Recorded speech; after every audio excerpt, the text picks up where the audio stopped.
All right, so you might be asking the question, why do I want to eat a carnivore diet?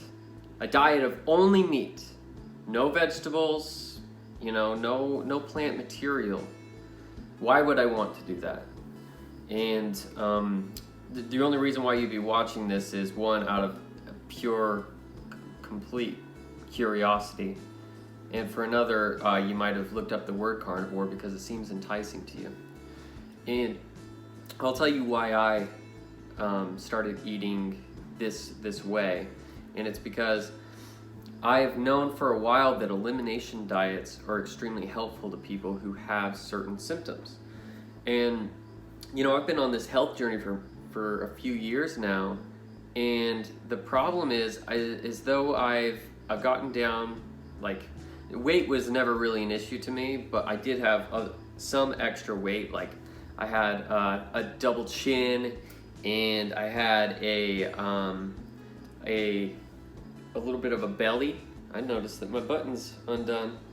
So I had a little bit of a belly and a double chin, and that wasn't why I pursued the health journey, but those things went away really quickly. And I did get some freedom from brain fog and lethargy, and it really just, the best thing that my health journey ever did for me was it opened my mind, and it gave me a will to live, actually. I didn't realize that I had been walking in a way that was so unconscious and so sort of willing to die in my daily behaviors.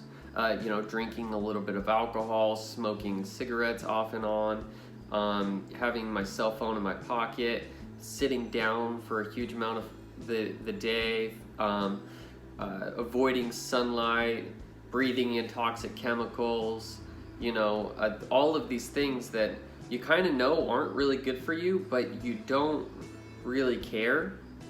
And I think that that's actually a profound symptom of deep subconsciously, you're not really trying to live.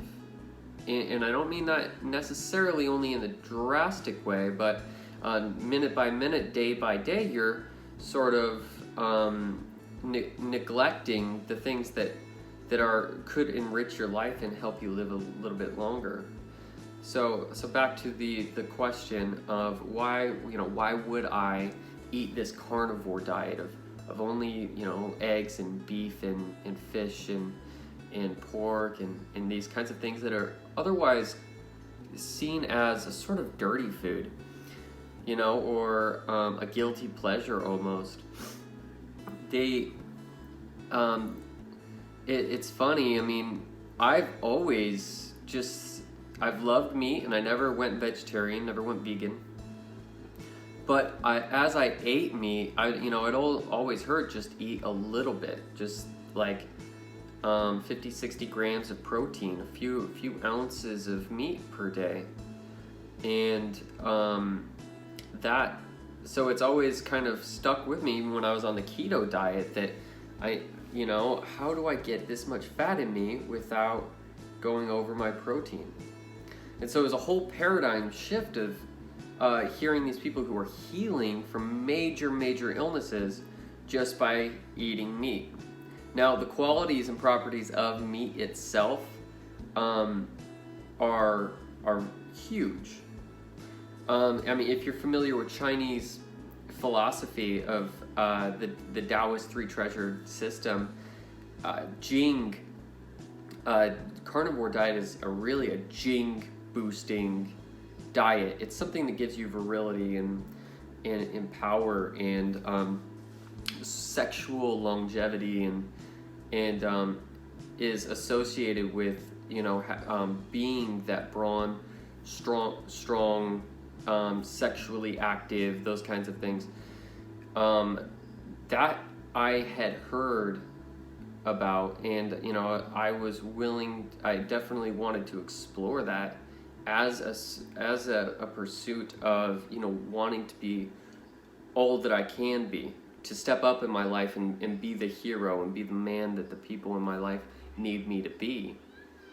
And so, um, if before I go into like why the carnivore diet per se, exactly, I just wanted to set the foundation of, look, before anything, before you want anything that a diet can give you, I think you ought to really consider whether or not you've woken up to the fact that you are an expiring human being with vulnerabilities, and that unless you combat against these things, those things will really take you over. That the chaotic nature of the pathogens and toxins and the things that really want to take your life away. Now, I'm not saying to adopt a sort of a disorder in the other way and to be absolutely terrified and live in such a way that you're horrified and OCD and sort of afraid to do anything. I think at first, while you're stepping into ways of eating and health regimens and stuff, it's good to be really careful. But the whole point is so that you live in a more enriched, happy life, and that you're not enslaved to anything, let alone a diet or whatever.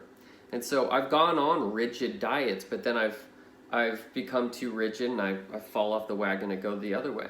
So I've really taken back, recalibrated, and stepped forward to the philosophies of eating in a way that asks, what is going to make me feel good today? Not the dogmatism of what I can and cannot eat or what's allowable on this diet or anything like that, but what makes me feel better and over time makes me look better and perform better. So a lot of people have had relief from depression from this way of eating. Look at the story of Jordan Peterson. You could watch the interview with Joe Rogan that he did, where him and his daughter explained that he was depressed and really the only thing that lifted the fog of depression from him was cutting out vegetables. Now, the science behind why vegetables might be harmful is really, really deep, but one of the experts says that it's like plants are on a different operating system from meat, and that meat these animals sort of eat vegetation and then convert it into a position that's more absorbed by us. There's a lot of anti-nutrients and sort of pesticides in plants that won't allow you to uptick to absorb minerals and other nutrients. These are oxalic acid and phytates, and there are others. And so you could be eating these extremely nutritious plants, but at the same time, these plants are working against you because, unlike animals, they don't have claws to defend themselves and their seeds, their offspring. What they do is they produce chemicals inside of themselves instead of claws. So once we kill an animal, we can take away the fangs and we can take away the claws, and it's rendered extremely vulnerable and we can take in the food. But for a plant, it's really designing chemicals within itself to protect itself, that when something eats it, it can irritate the digestion. It can bind to certain minerals in it to create deficiencies, and over time the animal won't want to eat that. But then there are certain animals that have developed resistances and have sort of, I wouldn't say evolved exactly, but are well adapted to handle these plants. Okay, so another thing to really consider. Hey, kitty. I love how you always show up in my videos. Another thing to really consider with the carnivore diet is that it's a ketogenic diet. So you are running on ketones, you are running on fat for fuel. And if you're using fat that's stored up in your body, get out of here, to convert into energy, then you're going to lose a lot of weight. Not only that, but you're feeding on fat is a great source of electrons, and so you're feeding your body the energy that it really needs to fight off inflammation and to run all day without being overly hungry or tired. It's really charging to eat a ketogenic diet, and so there's that. And another thing that you might consider is mold that's on a lot of the produce.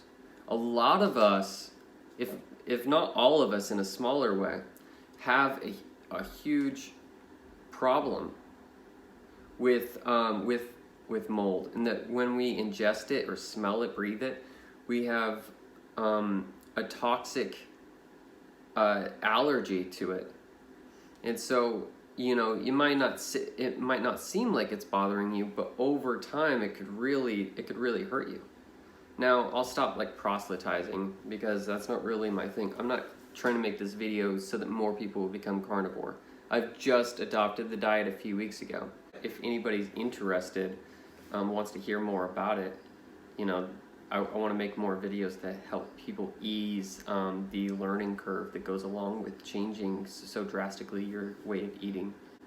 So if you have any questions or comments or anything that you'd like to interact with me on, definitely leave a comment down below.